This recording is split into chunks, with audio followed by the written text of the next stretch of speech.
something like this that gets me just downright perplexed.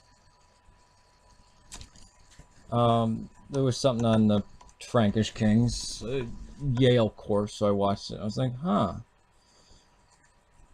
You know, like, that goes more in depth than any college class I've seen, but it's still not, it's still scratching the surface. And then they did one about, so I try to go back to the beginning, and I find part 4, Christian Roman Empire.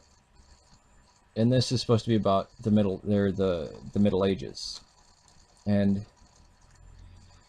it starts off, and I have very little faith in it, because it says the Middle Ages were from the middle of the 3rd century. It's around the 250s. Or no, the middle of the 2nd century. Yeah. Yeah, because he places the end at Marcus Aurelius, I believe. Yeah, either way you cut it, that's still late antiquity. Or middle antiquity. The Byzantine, he puts the Council of Constantinople.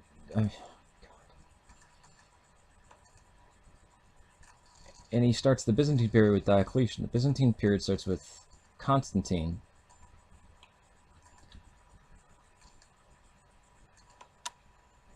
Late antiquity, you could put the beginning at 250 and the end at 415.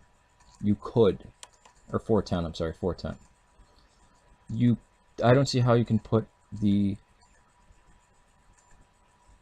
not even Middle Ages, just the medieval period, the early dark, before 410. You can't, actually.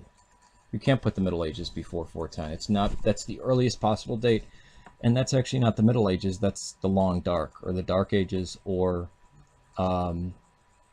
what you could call the early medieval period.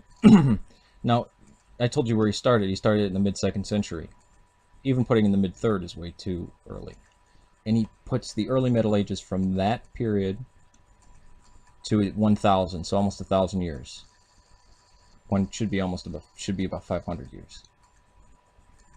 And it shouldn't even be that long, because it should go from 410. And anybody who loves history, and I won't just be addressing dates, I'm going to go more into what he says in this video, but the Dark Ages go from 410 to, or you could say, hey, no, let's put it later, let's put 497. I'm okay with 497. To either 800, you could say, well, when you're talking about the Long Dark, it's really, if the most cramped time would be 497 to 750, or to 800. I would say the beginning of the medieval period, the early medieval period known as the Long Dark, is 410 to either 800 or 1000.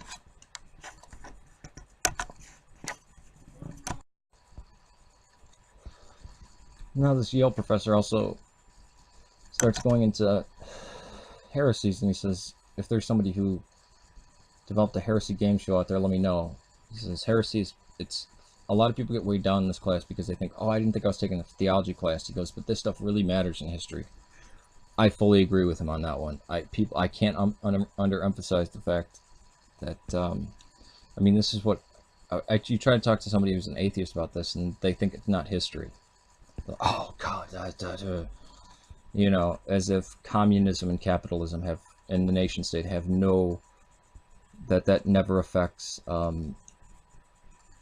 1800 to 2000.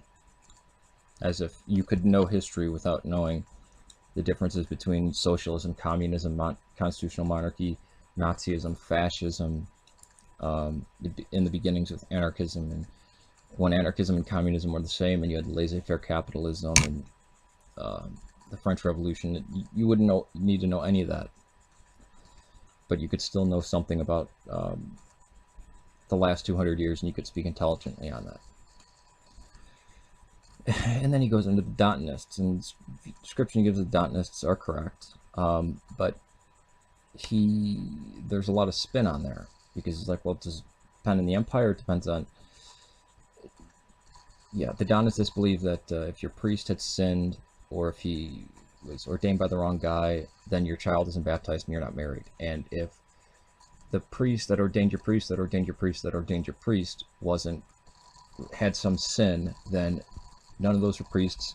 You're not a Christian. Nobody's baptized. Nobody's married. So it didn't come through faith or union with other churches, or the union of common belief, or Tertullian's definition of apostolic succession. It came through absolute purity and being descended from the apostles, and purity in a very narcissistic way, not purity of doctrine or confession or anything like that, or a common community. It just had to do with someone's personal sin could affect the rest of the world. And not even that, there could affect somebody else's salvation and relationship with God. Somebody that you didn't even know could do that, and that's ridiculous. And it's non-Christian. Then he goes into the Manichaeans, and he says, well, the Manichaeans, they weren't necessarily Christians. You could be of any religion. We know it's synchronism, that it's Buddhism, Buddhism, Zoroastrianism, and Christianity were blended. Mani did this, and he applied it in different forms, but it still was a different religion than Christianity. Yeah, they would be infiltrators in these communities, but they would bring along their other beliefs, though. And he says, well, but the Manichaeans, they thought the world was sinful and that it was evil and that it was the creator God, because Platonism comes into this. But that's what Christians believe, that the world is sinful and evil and it has to be escaped. And he's saying Christians, he keeps reiterating that it's Catholic or Orthodox or the early church. And no, that's why they got in a fight with the Manichaeans. They didn't believe this. And this is the important thing I want to emphasize.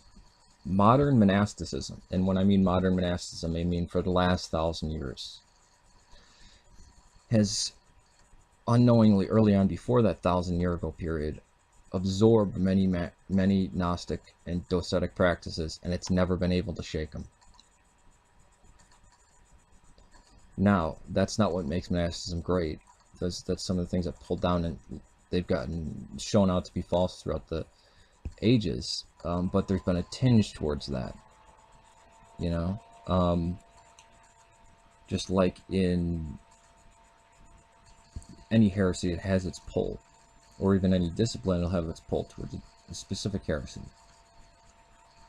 But the Docetism, the church affirmed the physical resurrection, and this guy seems to know this, but it's even him knowing the importance of Christianity and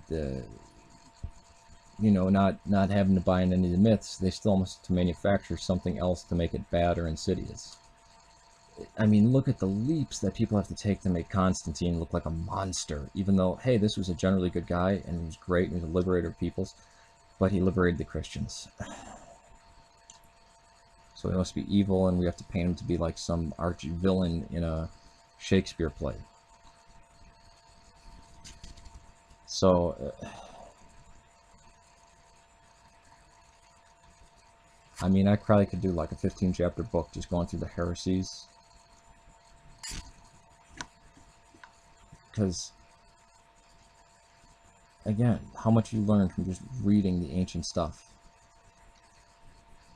And not just getting it out of a book or being taught it blindly by a teacher, but letting each of the church fathers and each of the ancient writers be your teacher. I'm try not to be arrogant, I try to be humble, but I look at these Yale teachers and I'm like, and I've known this for a while, I've known it for 10 years, there's some college teachers I'm smarter than, and of this period in history, it's shocking to see the ignorance. I am not comfortable with this. I'm not comfortable with being like, shit, I know more than some people, and it's not everybody in all areas, but in specific areas, it's not a happy thing. It's like, oh my god, this stuff can get lost. The fact that it's fucking depressing.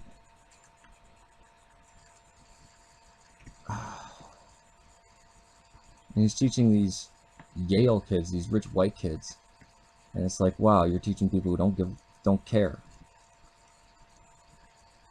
I don't think people grasp how formulative this era in human history has affected Western civilization. I mean, to its soul, to its psyche, to its expression of music, and how it built houses, and how we think of ourselves, and the clothes that we wear, and everything. Just boom, right down to the core.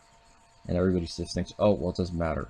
It's freaking, it's very disturbing.